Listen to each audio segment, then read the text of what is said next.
the old man here, second half of the November 23rd, 2024 video. Experienced a little technical difficulty on the last one.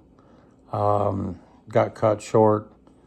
I'm not sure why yet, but I'm working on that. Also forgot to mention that this video was inspired by AK-47 Bobby. Sorry about not mentioning it in the beginning, bud.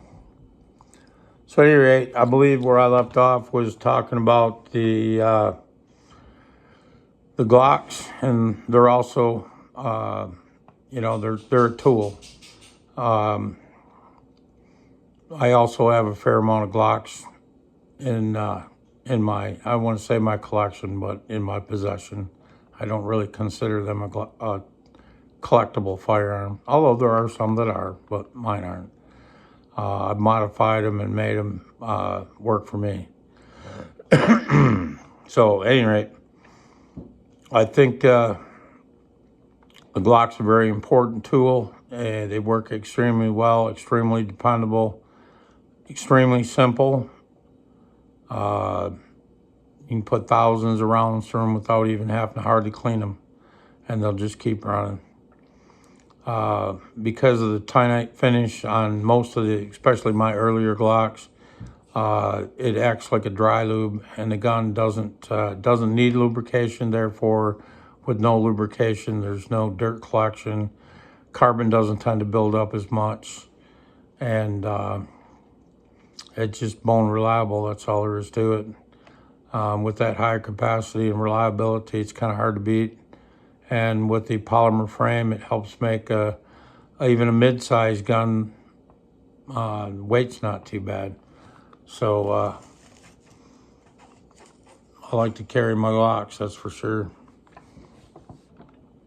But there's also the revolvers. I've collected revolvers over the years, like a lot of the Smiths. I know there's guys that are big Colt fans. I don't know, for whatever reason, I never was a Colt fan. Colt 1911, yes, but Colt revolvers never did anything for me. I like the Smith Model 29s, especially the early ones. Very, very, very nice, very well made. Beautiful, beautiful bluing on them. Just a gorgeous colors. And the grips on them too. I like the big target grip. I got a pretty good size mitt, and so the big target grips fit my hand well. Some of the smaller gripped guns, I'd always have to put like a Packmeyer grip on them to be able to shoot them well. I had to fill my hand up a little bit more. I did, I cut my teeth on them wheel guns, and I liked them a lot. I never really carried a wheel gun much, though. I always thought it was either too heavy or too bulky. That cylinder makes that gun awful thick. Although I know there's a lot of guys that like the wheel guns for carry, especially little J frames. But I collected a fair amount of the Smith & Wessons as well. And as the years went by, and I'd been through a lot of different firearms that I collected and I used and I shot. Wind up kind of my interest kind of went towards the military, U.S. military firearms.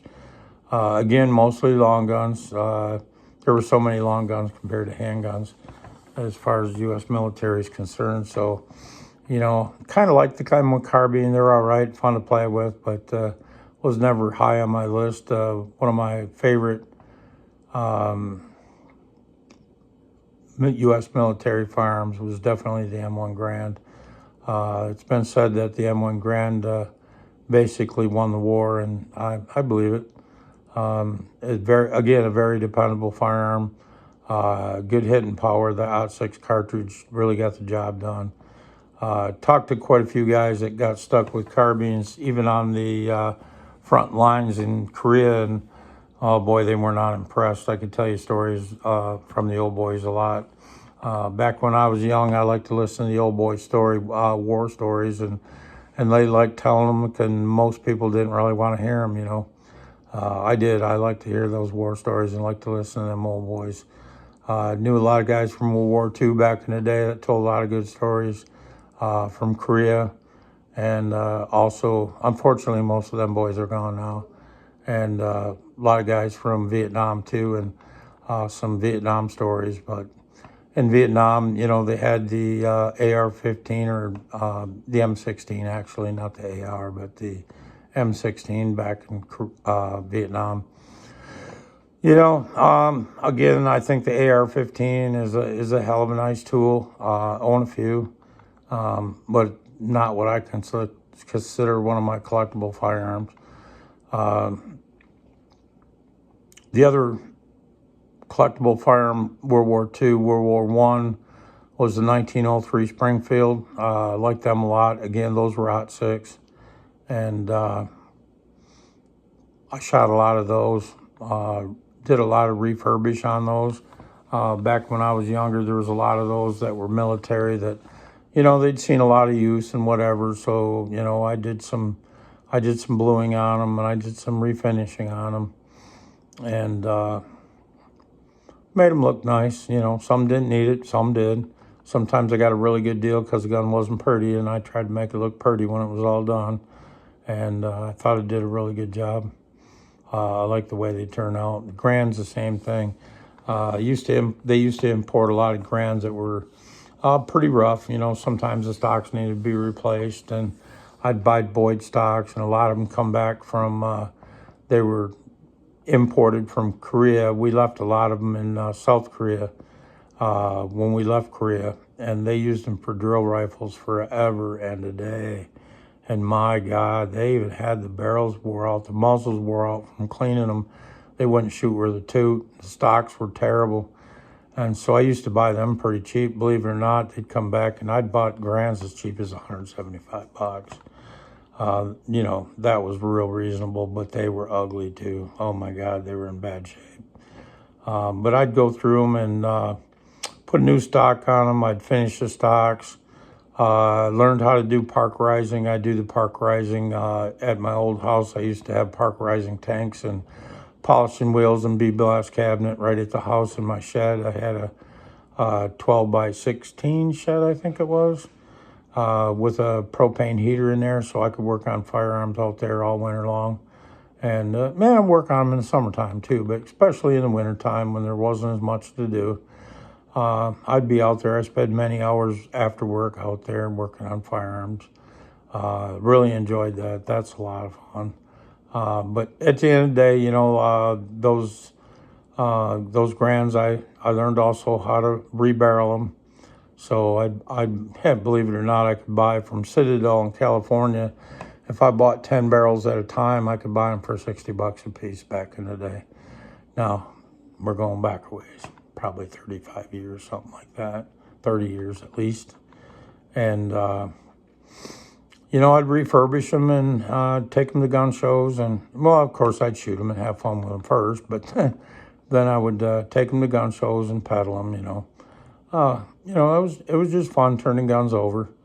And, you know, it was good entertainment. Kept me out of trouble, as it were. Kept me home and working on projects and making a few bucks here and there. And it was part of my collection. I kept some of my collection, and some I turned. Same thing with 1903 Springfields and 1903 A3 Springfields that come about during World War II.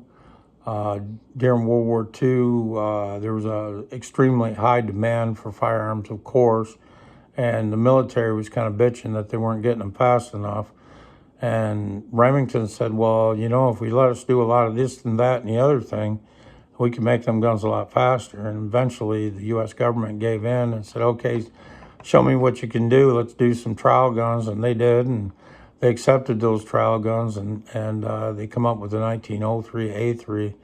The sights were different, not quite as complicated. In my opinion, they were actually even better on the 1903.